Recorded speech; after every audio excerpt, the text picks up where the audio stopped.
بسم الله الرحمن الرحيم. إن الحمد لله نحمده ونستعينه ونستغفره ونؤمن به ونتوكل عليه ونعوذ بالله من شرور أنفسنا ومن سيئات أعمالنا. من يهده الله فلا مضل له ومن يضلل فلا هادي له. وأشهد أن لا إله إلا الله وحده لا شريك له وأشهد أن محمدا عبده ورسوله. أما بعد فإن خير الحديث كتاب الله وخير الهدي هدي محمد صلى الله عليه وسلم وشر الأمور محدثاتها وكل محدثة بدعة وكل بدعة ضلالة وكل ضلالة في النار. أعوذ بالله السميع العليم من الشيطان الرجيم. بسم الله الرحمن الرحيم. يا أيها الذين آمنوا اتقوا الله حق تقاته ولا تموتن إلا وأنتم مسلمون. يا أيها الناس اتقوا ربكم الذي خلقكم من نفس واحدة وخلق منها زوجها وبث منهما رجالا كثيرا ونساء واتقوا الله الذي تساءلون به والأرحام إن الله كان عليكم رقيبا. يا أيها الذين آمنوا اتقوا الله وقولوا قولا سديدا يصلح لكم أعمالكم ويغفر لكم ذنوبكم ومن يطع الله ورسوله فقد فاز فوزا عظيما. محترم بزرگوں، دوستوں اور ساتھیوں اور پیارے بچوں،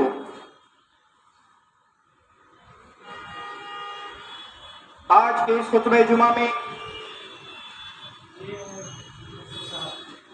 ہم کچھ ایسی باتیں سننے کی کوشش کریں گے جن سے ہمیں ہماری پیدائش کا حقیقی مقصد پتہ چلے، ہمیں معلوم ہو کہ اللہ رب العالمین نے ہمیں کیوں پیدا کیا ہے، اللہ رب العالمین نے جنات کو اور انسانوں کو کیوں بنایا ہے. کیا جس طرح کی زندگی آج ہم مسلمان گزار رہے ہیں ایسا امت کے، کیا ہمیں اسی کے لیے پیدا کیا گیا تھا؟ کیا ہمیں اسی کے لیے بنایا گیا تھا؟ قرآن و حدیث کی روشنی میں، قرآن کی آیت اور محمد الرسول اللہ صلی اللہ علیہ وسلم کی چند احادیث سے ہم سمجھنے کی کوشش کریں گے کہ حقیقی مسلمان کا اس دنیا کو لے کر نقطہ نظر کیا ہونا چاہیے، کس طریقے سے ہونا چاہیے، اور آج ہم مسلمانوں نے کس طریقے کا بنا دیا ہے. آج اگر ہم اپنے مسلم لوکیلٹیز پر، مسلم محلوں پر، مسلم علاقوں پر نظر ڈالتے ہیں تو ہمیں وہ روحانیت نظر نہیں آتی، وہ مسلمانیت نظر نہیں آتی، وہ ایمان نظر نہیں آتا، وہ دین نظر نہیں آتا. آج اگر ہم اپنے بوڑھوں پر نظر ڈالیں، ہم اپنے بچوں پر نظر ڈالیں، ہم اپنے گھروں پر نظر ڈالیں تو وہ دین نظر نہیں آتا، وہ اسلام نظر نہیں آتا جس کی ڈیمانڈ ہم سے کی جاتی ہے، جس کا مطالبہ ہم سے کیا جاتا ہے. اللہ رب العالمین نے سورہ زاریات آیت نمبر 56 کے اندر فرمایا وَمَا خَلَقْتُ الْجِنَّ وَالْإِنسَ إِلَّا لِيَعْبُدُونَ. میں نے جنوں اور انسانوں کو صرف اور صرف اپنی عبادت کے لیے پیدا کیا، صرف اس لیے پیدا کیا کہ یہ میری عبادت کریں، میری بندگی کریں، میرے سامنے جھک کر رہیں. ہم مسلمان ہیں، ہم اسلام لائے ہیں، اللہ پر ایمان لائے ہیں، اللہ پر، اللہ کے رسول پر، اللہ کی کتاب پر، اللہ کی اور دوسری کتابوں پر، فرشتوں پر. مسلمان کا مطلب ہوتا ہے کہ اللہ کے تابع کر دینا، اللہ کے احکام کے لیے جھکا دینا اپنے آپ کو. کیا ہم کر رہے ہیں؟ وہ جو بندگی کا مطالبہ ہم سے کیا گیا، بندگی کے معنی بھی یہی ہوتے ہیں کہ آپ اللہ کے سامنے اپنے آپ کو غلام بنا دیں، اللہ کا سلیب بنا دیں. ایک غلام کے معنی کیا ہوتے ہیں؟ حالانکہ ہم غلام نہیں ہیں، ہم کسی کے یہاں جاب کرتے ہیں، وہ جو آرڈر دیتا ہے کمپنی کی طرف سے، جو گائیڈ لائنز آتی ہیں ہم ان کو فالو کرتے ہیں. ہمیں تو اللہ رب العالمین کے امپلائی تو نہیں، اللہ کے بندے ہیں. اللہ کے غلام ہیں تو اللہ رب العالمین کی جانب سے جو بھی گائیڈ لائنز آئیں گی، اللہ رب العالمین کی جانب سے جو بھی ہدایات آئیں گی، اللہ رب العالمین کی جانب سے جو بھی ہمارے لیے انسٹرکشنز آئیں گے، ہم ان کو فالو کریں گے، ہمیں ان کو ماننا چاہیے۔ لیکن کیا ہم وہ کر رہے ہیں؟ نہیں میرے بھائیوں، آج ہم نے مقصد کو بھلا دیا ہے۔ آج ہم بھول چکے ہیں کہ اللہ رب العالمین نے ہم کو کیوں پیدا کیا، پیدا کرنے کا مقصد کیا ہے، اللہ چاہتا کیا ہے، کیوں پیدا کیا ہمیں، کیوں بنایا ہمیں۔ ہم نے کیا سمجھ لیا ہے؟ ہمارا دو چیزیں ہیں، ایک آخرت ہے، ایک دنیا ہے۔ ایک آخرت ہے، ایک دنیا ہے۔ ایک طرف ہم نے اس کو کیا سمجھ رکھا ہے، قرآن اور حدیث نے اس کا کیا کنسیپٹ دیا ہے، میں اس کو آپ کو سمجھانے کی کوشش کروں گا۔ حقیقی معنوں میں اگر آپ سمجھیں، اللہ رب العالمین نے اور محمد الرسول اللہ صلی اللہ علیہ وسلم نے اپنی زندگی سے جو کر کے دکھایا ہے، وہ یہ کر کے دکھایا ہے کہ ہمیں دنیا اور آخرت کا جو تصور ملتا ہے وہ اس طریقے سے، آخرت یہاں پر ہوگی اور دنیا کو ہمیں تھوڑا سا نیچے کر کے رکھنا ہے۔ میری انگلیوں کی طرف دیکھیے، تھوڑا نیچے کر کے رکھنا ہے۔ آخرت کو اتنی اہمیت دینا ہے، دنیا کو اتنی اہمیت دینا ہے۔ لیکن ہم نے کیا کر لیا ہے، یہ آخرت جو اوپر ہونا چاہیے تھی، آخرت کو ختم ہی کر دیا ہے اور دنیا کو اوپر کر دیا ہے۔ یہ مطالبہ ہے ہم سے؟ نہیں میرے بھائیوں، یہ مطالبہ نہیں ہے، یہ نہیں ہے مطالبہ ہم سے۔ ہم سے مطالبہ تو یہ ہے کہ ہم دنیا کے لیے بھی کام کریں، آخرت کے لیے بھی کام کریں، لیکن ہمیں ہمیشہ ہمارے ہر عمل میں، ہماری عبادتوں میں، ہمارے کاروبار میں، ہمارے معاملات میں، ہم جو جاب کر رہے ہیں، ہم جو پڑھائی کر رہے ہیں، ہم اپنے دوستوں کے ساتھ جو معاملات کر رہے ہیں، ہم جو تجارتی کاروبار کر رہے ہیں، ہم بزنس کر رہے ہیں، ہم نے جو فیکٹریاں لگا رکھی ہیں، اس میں کیا ہونا چاہیے؟ آخرت سب سے اوپر ہونا چاہیے اور دنیا اس کے نیچے ہونا چاہیے۔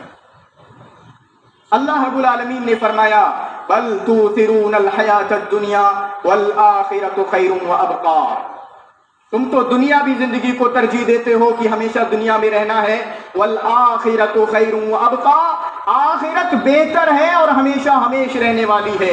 ہم سے یہ مطالبہ نہیں کیا گیا کہ ہم دنیا کے چکر میں پڑ جائیں، ہم سے یہ مطالبہ نہیں کیا گیا کہ ہم اپنی پوری کوششیں، ہم اپنا پورا دماغ، ہم اپنی پوری جد و جہد، ہم اپنا پورا وقت، پورا ٹائم وہ دنیا کے چکر میں لگا دیں۔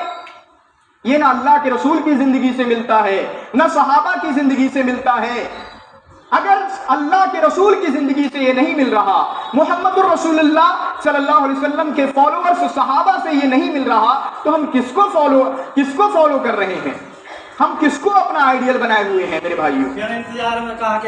تو ہمیں جو کنسیپٹ ہے دنیا اور آخرت کے بیلنس کرنے کا، یہ منع نہیں کیا ہے اسلام نے کہ ہم دنیا کے پیچھے بھاگنا ختم کر دیں۔ نہیں میرے بھائیوں، دنیا کو آپ جتنا حاصل کر سکتے ہیں حاصل کریے، لیکن اس دنیا کو حاصل کرنے میں آپ کے اسلام کے قوانین، اسلام کی گائیڈ لائنز، اسلام کی جو ہدایات ہیں، اسلام کی جو انسٹرکشنز ہیں، قرآن کی روشنی میں اور حدیث کی روشنی میں ہم ان کو بھولے نہ، ہم ان کو پسے پشت نہ ڈال دیں۔ اب تو ہمارا جس طریقے کا من کرے گا ہم زندگی گزاریں گے، جس طریقے سے ہمارا من کرے گا ہم کمائیں گے، جس طریقے سے ہمارا من کرے گا ہم دوسروں کو دھوکہ دے کر بھی کمائیں گے، رشوت سے بھی کمائیں گے، سٹے سے بھی کمائیں گے۔ آج کا یہ نوجوان ڈریم 11 میں پیسے لگا رہا ہے، سٹے سے کام کر رہا ہے، جوا کھیل رہا ہے۔ نہیں میرے بھائیوں، ہر ایک چیز کے لیے اسلام تو مکمل ضابطۂ حیات ہے۔ آخر ہم دنیا کے پیچھے اتنا پڑھ کے کرنا کیا چاہتے ہیں، کیا حاصل کرنا چاہتے ہیں میرے بھائیوں؟ اگر کسی کو بہت زیادہ پیسہ آ جائے، بہت زیادہ دنیا آ جائے، تو کیا اس کو سکون مل جائے گا؟ نہیں ملتا سکون۔ چلے ٹھیک ہے، میرے پاس پیسہ نہیں ہے، آپ کے پاس پیسہ نہیں ہے، ان سے پوچھو جن کے پاس پیسہ ہے، جن کے پاس دنیا منہ کھول کر آئی اور اس کے بعد ان کو لگتا تھا کہ ہم اے سی میں سوئیں گے، ہم لوگوں کو مار کر، لوگوں کا مال ہڑپ کر کے، چوریاں کر کے، غداریاں کر کے، مکاریاں کر کے ہم محلات بنا لیں گے اور اے سی کے کمرے میں سوئیں گے، ہمیں سکون مل جائے گا؟ نہیں میرے بھائیوں، جب ان کی بلڈنگیں بن گئیں، جب ان کے کاروبار بڑے بڑے کھڑے ہو گئے، ان سے پوچھو ان کو سکون آنا بند ہو گیا تھا، ان کو نیند آنا بند ہو گئی تھی، تو سکون کہاں ملے گا؟ تو دنیا کے پیچھے ہم اس لیے بھاگ رہے ہیں کہ ہمیں سکون ملے، اور ہمیں معلوم ہونا چاہیے کہ حقیقی سکون وہاں پر نہیں ہے۔ بڑی چیزیں کیا ہوتی ہیں؟ یہ دنیا دنیا، چلو ہم بول رہے ہیں دنیا کیا ہے؟ دنیا مال ہے کہ ہمارے پاس مال و دولت آ جائے، مال و دولت سے بھی سکون نہیں ملتا، جو آپ سے زیادہ مالدار ہے اس سے پوچھ لیجئے۔ دنیا کیا ہے؟ شہرت، ہم مشہور ہونا چاہتے ہیں سوشل میڈیا پہ، فیس بک پہ، واٹس ایپ پہ، ہم ہر جگہ مشہور ہونا چاہتے ہیں، ان سے پوچھو جو مشہور ہو چکے ہیں، کیا ان کو مشہور ہونے کی وجہ سے سکون مل گیا؟ نہیں ملا، نہیں ملا سکون۔ تو اصل تو سکون ہے، اصل پیسہ تھوڑی ہے، اصل بلڈنگیں تھوڑی ہیں، اصل تو سکون ہے۔ تو ہم اس سکون کو تلاش کریں، اس سکون کے پیچھے بھاگیں، جو سکون آج ہمارے نوجوانوں سے، انڈیویجولی ہمارے نوجوانوں میں نہیں ہے، اور کلیکٹیولی اگر بات کریں پوری امت میں ڈپریشن آ گیا ہے ہماری، اور وہ دیش کے جو حالات ہیں، دیش کا جو ماحول ہے، اس کا بھی ایک ریزن ہے۔ مجموعی طور پر ہماری پوری امت میں، ہندوستان میں ڈپریشن آ چکا ہے، بے سکونی آ چکی ہے، بے اطمینانی آ چکی ہے۔ ان کو پتا ہی نہیں ہے کہ جانا کہاں ہے، ان کو پتا ہی نہیں ہے کہ اصل مقصد کیا ہوتا ہے، ان کو معلوم ہی نہیں ہے کہ ہمارا ہدف کیا ہے۔ حالانکہ ان کو معلوم ہونا چاہیے کہ مسلمانوں کا مقصد دنیا میں، یا ایک مومن کا مقصد دنیا میں عیش و آرام کرنا نہیں ہوتا ہے۔ اللہ کے نبی جناب محمد الرسول اللہ صلی اللہ علیہ وسلم نے ارشاد فرمایا، الدنیا سجن للمؤمن وجنت للکافر، دنیا مومن کے لیے قید خانہ ہے، وجنت للکافر، اور کافر کے لیے جنت ہے۔ یہ کنسیپٹ کون سمجھے گا؟ ہم مسلمان بھی ہیں، ہم مومن بھی ہیں، اللہ کے محبوب بندے بھی بننا چاہتے ہیں، اور محبوب بندے کے بعد ہم سوچتے ہیں کہ ہمیں یہ دنیا جنت جیسی لگے، اس دنیا میں عیش و آرام ملے، اس دنیا میں مزے کریں ہم۔ یہ اسلام کے کنسیپٹ کے خلاف ہے۔ مومن کے لیے، مسلمان کے لیے عیش و آرام نہیں ہے۔ دوسری حدیث کے اندر اللہ کے نبی جناب محمد الرسول اللہ صلی اللہ علیہ وسلم سے پوچھا گیا، سب سے زیادہ آزمائش کس کی ہوتی ہے دنیا میں؟ سب سے زیادہ مصیبتیں دنیا میں کس پر آتی ہیں؟ سب سے زیادہ پرابلمز کس کی زندگی میں آتی ہیں؟ اللہ کے نبی جناب محمد الرسول اللہ صلی اللہ علیہ وسلم نے فرمایا، الانبیاء، انبیاء پر سب سے زیادہ پریشانیاں آتی ہیں۔ آپ محمد الرسول اللہ صلی اللہ علیہ وسلم کی زندگی کو دیکھ لیجئے۔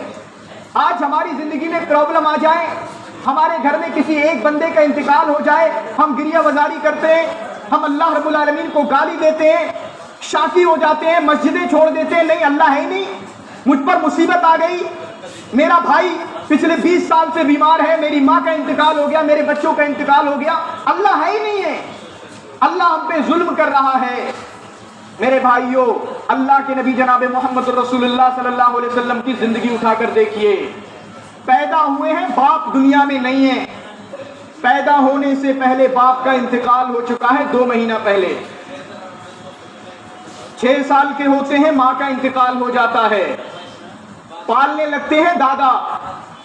8 سال 2 مہینے 10 دن کے ہوتے ہیں، دادا کا انتقال ہو جاتا ہے۔ بعد میں جا کے ابو طالب سہارا بنتے ہیں، اور ایک شادی ہوتی ہے، ایک مالدار عورت سے شادی ہوتی ہے، بزنس مین عورت سے، حضرت خدیجہ رضی اللہ تعالی عنہا، اور ایک سال آتا ہے، یہ دونوں سہارے ٹوٹ جاتے ہیں، جس کو غم کا سال بھی کہا گیا ہماری سیرت کے اندر، محمد رسول اللہ صلی اللہ علیہ وسلم کی زندگی میں عام الحزن۔ 2 بڑے سہارے، ایک سہارا جو آؤٹ سائڈ دا ہوم، گھر کے باہر آپ کی مدد کر رہا تھا۔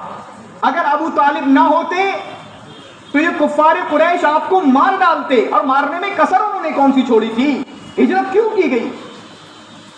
آپ سمجھ بھی سکتے ہو، ابو طالب کے انتقال کے بعد انہوں نے مارنے کی پوری کوشش کی، مارنے آئے تھے، اللہ نے نکلوا دیا۔ تو 12 نبوت کو جب ابو طالب رضی اللہ تعالیٰ عنہ کا بھی انتقال ہوا، آپ کی بیوی کا بھی انتقال ہو گیا، تو دونوں سہارے ٹوٹ گئے۔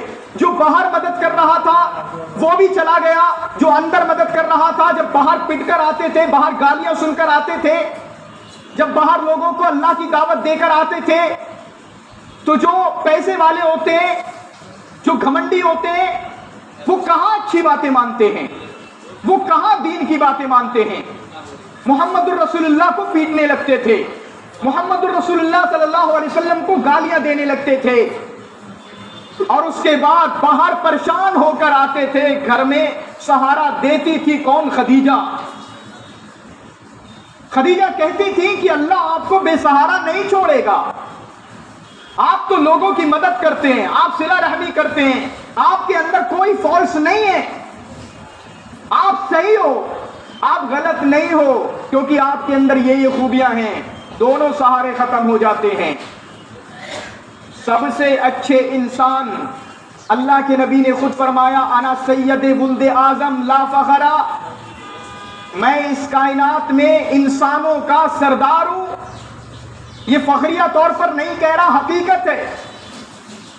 انا سید ولد اعظم، اور اس انسان کو سب سے زیادہ مصیبتوں کا سامنا کرنا پڑتا ہے، لائف میں پرابلمز آتی ہیں، ہماری زندگی میں پرابلم آتی ہیں، ہماری زندگی میں پریشانیاں آتی ہیں، ہم اللہ کو گالیاں دینے لگتے ہیں، ہم مسجدوں سے دور ہو جاتے ہیں، ہم اللہ کی کلام سے، اللہ کی گائیڈ لائن سے، قرآن سے دور ہو جاتے ہیں، اپنی منمانی کر لیتے ہیں، کسی اور کو فالو کرنے لگتے ہیں۔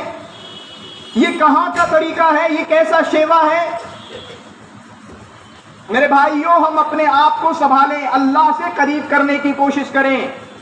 مصیبتیں آئیں گی اگر ہم اپنے آپ کو مومن بنانا چاہتے ہیں، ہم اللہ کا بندہ بنانا چاہتے ہیں تو پریشانیاں آئیں گی۔ اور ایک بات مجھے نہیں سمجھ میں آتی، ہم سب کا ماننا ہے، اگر ہم مسلمان ہیں، ہم مانتے ہیں کہ موت آئے گی، ہر انسان کو مرنا ہے۔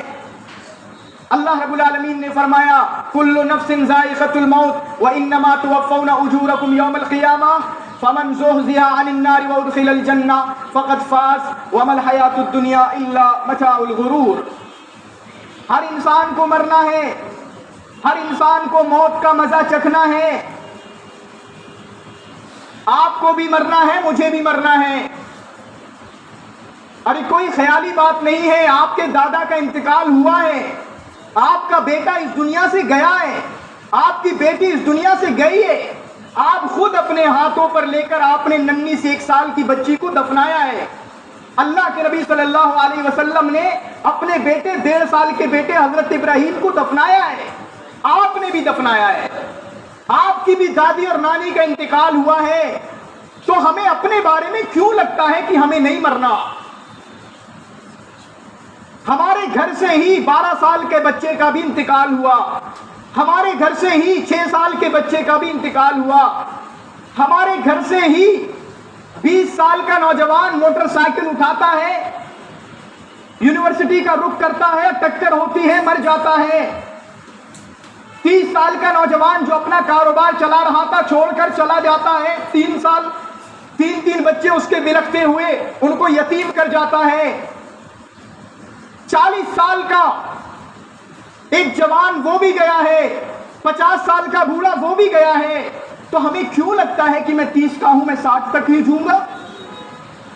ہم کیوں اپنے آپ کو نہیں بدل لیتے؟ ہم کیوں اپنے آپ کو اللہ سے قریب نہیں کر لیتے؟ ارے اللہ کے علاوہ کہیں اور سکون ملنے والا ہے۔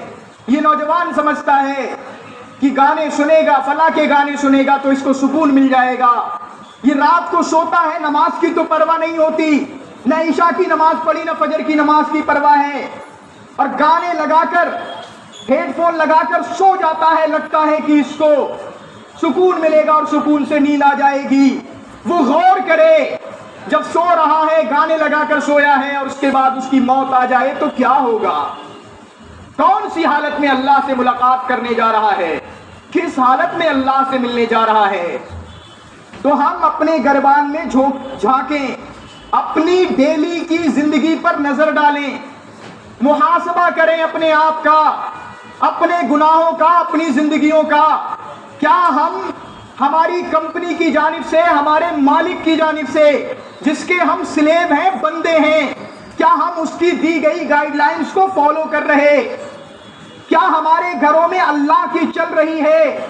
کیا ہمارے گھروں میں قرآن کی باتوں کو فالو کیا جا رہا ہے یا نہیں کیا جا رہا ہے؟ ہم ان پر غور کریں، اپنا محاسبہ کریں۔ حاسبو قبل ان تحاسبو، حضرت عمر رضی اللہ تعالی عنہ نے فرمایا تھا، اے لوگو اس دنیا میں محاسبہ کرو اپنے آپ کا، اپنے گناہوں کے بارے میں سوچو، اپنے گناہوں کے بارے میں دیکھو، اور اس کے بعد کیونکہ کل قیامت کے دن تم سے حساب ہونا ہے، اللہ پوچھے گا تمہارے گناہوں کے بارے میں، اللہ حساب لے گا۔ اس لیے ہم اپنے گناہوں کا محاسبہ کریں، ہم سوچیں اپنے آپ کو، اور گناہوں کا محاسبہ کرنے کے بعد یہی پیغام آج کے لیے میں چھوڑ کر جا رہا ہوں، آپ کے لیے اور اپنے آپ کے لیے، ہمارے بچوں کے لیے، ہمارے نوجوانوں کے لیے، ہمارے بوڑھوں کے لیے، کہ ہم اپنی جو اس طرح کی زندگی گزر رہی ہے، اللہ کی باتوں سے دور، اللہ کی عبادتوں سے دور، صرف ہم جمعہ کی نماز پڑھ لیتے ہیں اور اس کے علاوہ ہمیں کسی طرح کی نمازوں سے، اللہ کی عبادتوں سے، اللہ کی اطاعت و فرما برداری سے ہمیں کوئی مطلب نہیں ہوتا ہے۔ اس طرح کی بے راہ روی سے ہم باز آ جائیں، ہم اپنے آپ کو بدل لیں، بس بدلنے کا پیغام لے کر آیا ہوں۔ ہم اللہ سے اپنے آپ کو قریب کر لیں۔ نہیں ملے گا سکون دنیا میں، نہیں ملے گا سکون آپ کو پیسوں میں، نہیں ملے گا سکون آپ کو بڑی بڑی گاڑیوں میں۔ آج کے اس نوجوان کو نشہ ہے، اس کو اپنی موٹر سائیکل کا، 10 لاکھ کی موٹر سائیکل نکال رہا، 10 کروڑ کی یہ کاریں نکال رہا۔ کس بات کا نشہ ہے ہمیں؟ ہم اس نشے کو ختم کر دیں، کیونکہ اللہ کے سامنے ہمیں حاضر ہونا ہے۔ کل نفس ذائقۃ الموت، ہر انسان کو موت کا مزہ چکھنا ہے، مرنا ہے، ڈیتھ سب کو آنی ہے۔ وَإِنَّمَا تُوَفَّوْنَ أُجُورَكُمْ يَوْمَ الْقِيَامَةِ، اور قیامت کے دن سب کو ان کے اعمال کا بدلہ دیا جائے گا۔ جو نمازیں پڑھ کر اللہ کے سامنے آئے گا اس کی نمازوں کا بدلہ دیا جائے گا۔ جو جوا کھیل کر، سٹا کھیل کر، ڈریم 11 کھیل کر اللہ کے سامنے آئے گا اس کے اعمال کا بدلہ دیا جائے گا۔ جو حلال روزی کما کر اللہ کے سامنے آئے گا اس کا بدلہ دیا جائے گا، اور جو حرام لوگوں کے ساتھ مکاری اور عیاری دھوکے بازی کے ساتھ کما کر آئے گا اس کو اس کا بدلہ دیا جائے گا۔ وَإِنَّمَا تُوَفَّوْنَ أُجُورَكُمْ يَوْمَ الْقِيَامَةِ، اور وہاں پر یاد رہے، ہم دنیا میں یہاں پر زیادہ مال آ جائے، دنیا کی کامیابی کو کامیابی نہ سمجھیں، بلکہ کامیابی کیا ہے؟ فَمَنْ زُحْزِحَ عَنِ النَّارِ وَأُدْخِلَ الْجَنَّةَ فَقَدْ فَازَ، جس کو اس کے اعمال کی بنیاد پر اللہ رب العالمین جنت میں داخل کر دے اور جہنم سے نکال دے، فقط فاز، وہ کامیاب ہو گیا۔ وَمَا الْحَيَاةُ الدُّنْيَا إِلَّا مَتَاعُ الْغُرُورِ، اور دنیا کے لیے اپنی کامیابی کو، اپنی اصل کامیابی کے پیچھے ہٹنے والے، اپنی اصل کامیابی کو اگنور کرنے والے، اپنی اصل کامیابی کو پسے پشت ڈالنے والے سنیں دنیا کے چکر میں وَمَا الْحَيَاةُ الدُّنْيَا إِلَّا مَتَاعُ الْغُرُورِ، یہ دنیاوی زندگی تو محض ایک دھوکہ ہے۔ اللہ کے سامنے کچھ نظر نہیں آئے گا۔ اللہ کے سامنے کیا نظر آئے گا کہ ہم نے اپنے آپ کو ہلاک کر لیا ہے۔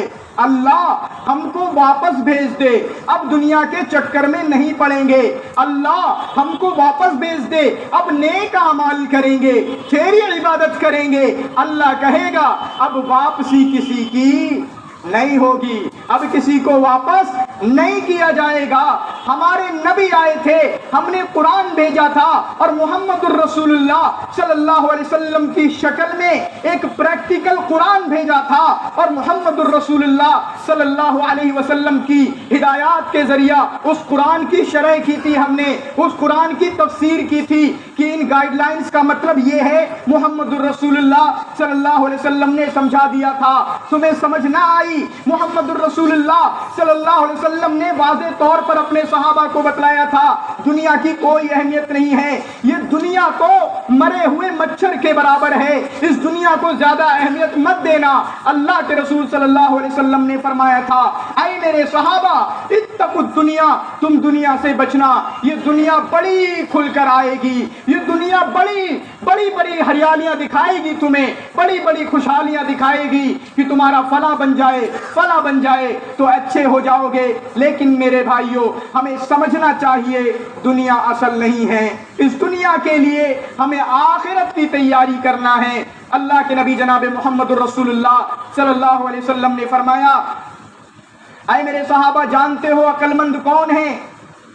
اللہ کے نبی صلی اللہ علیہ وسلم نے فرمایا الکیس لمن من دان لنفسه وعمل لما بعد الموت، عقل مند وہ انسان ہے جو آخرت کے لیے تیاری کرے، جو اپنے آپ کو آخرت کے لیے تیار کرے۔ تو اس لیے میرے بھائیوں دنیا میں آگے بڑھنا کسی کو منع نہیں کیا جاتا ہے، لیکن جو اصل کنسیپٹ ہمیں ملا ہے، جو میں نے انگلی کے ذریعہ ہمیں آپ کو سمجھایا کہ آخرت اوپر ہونا چاہیے، لیکن اللہ کی قسم آج میرے اندر سے، آپ کے اندر سے، ہر ایک مسلمان کے اندر سے یہ کنسیپٹ ختم ہو چکا ہے۔ ہم سب نے دنیا کو ٹاپ پر رکھ دیا، ہم سب نے دنیا کو سب سے اوپر لا کر رکھ دیا ہے۔ ہمیں لگتا ہے آخرت کوئی چیز نہیں ہے، موت نہیں آنا ہے، کسی کا حساب نہیں ہوگا، ہمیں لگتا ہے کسی کو قبر میں نہیں جانا، قبر میں کسی کے ساتھ کوئی حساب و کتاب نہیں ہوگا، قبر میں کسی کے ساتھ کسی طریقے کی سرزنش نہیں کی جائے گی، ہمیں یہ لگتا ہے۔ اس لیے میرے بھائیوں ہم اپنے آپ کو بدلنے کی کوشش کریں، اپنے آپ کو چینج کرنے کی کوشش کریں، اپنے آپ کو میں یہ نصیحت کر رہا ہوں کہ آج کے دن میں کسی وقت میں ایک وقت نکالیں، جمعہ کے بعد نکالیں، رات میں نکالیں، مغرب بعد نکالیں اور اپنے گناہوں کا محاسبہ کرنے لگیں۔ میں کون سے گناہ کر رہا ہوں، میری زندگی میں کون سے کبیرہ گناہ ہیں، کون سے بڑے بڑے گناہ ہیں، ان گناہوں سے اپنے آپ کو دور کرنے کی کوشش کریں۔ اور کبھی ایسا بھی ہو سکتا ہے کہ ہماری اکیلا تو میں اس گناہ میں ملوث نہیں ہوں، لیکن پوری کی پوری فیملی اس گناہ میں ملوث ہے۔ ہمارے گھروں میں ٹی ویاں چل رہے، ہمارے گھروں میں ڈرامے چل رہے، ہمارے گھروں میں سیریلز چل رہے، ہمارے گھروں میں ہماری لڑکیاں بے حیائی اور بے پردگی کا مظاہرہ کر رہی، ہمارے بچے جوا کھیلتے ہیں، ہمارے بچے دین سے دور ہیں۔ تو اپنے گھر پر بھی نظر ڈالنے کی کوشش کریں، اپنے آپ کی، اپنے گھر کی اصلاح کرنے کی کوشش کریں۔ اگر ہم اپنے آپ کو سدھار لیں گے، اپنے بچوں کی اصلاح کر لیں گے تو انشاءاللہ ایک صالح معاشرے کی تشکیل ہوگی، ایک ایسا معاشرہ بنے گا جہاں پر اللہ سے ڈرنے والے لوگ موجود ہوں گے، ایک ایسا معاشرہ ہوگا جو دنیا کے پیچھے پڑنے والے نہیں، دنیا کے چکر میں لوگوں کو نقلی نوٹ چلا کر آنے والے نہیں ہوں گے، لوگوں کو دھوکہ دینے والے لوگ نہیں ہوں گے۔ اللہ رب العالمین سے دعا ہے کہ اللہ رب العالمین جو بھی باتیں کہی گئی ہیں اس پر سب سے پہلے مجھ کو اور ہم سب کو عمل کرنے کی توفیق عطا فرما۔ اللہ رب العالمین ہمیں نیک بنا، ہمیں صالح بنا، اپنا مطیع و فرما بردار بنا، ہمیں نیکیوں کی توفیق دے، نمازوں کی توفیق دے اور ہمیں برائیوں سے محفوظ کر، آمین یا رب العالمین۔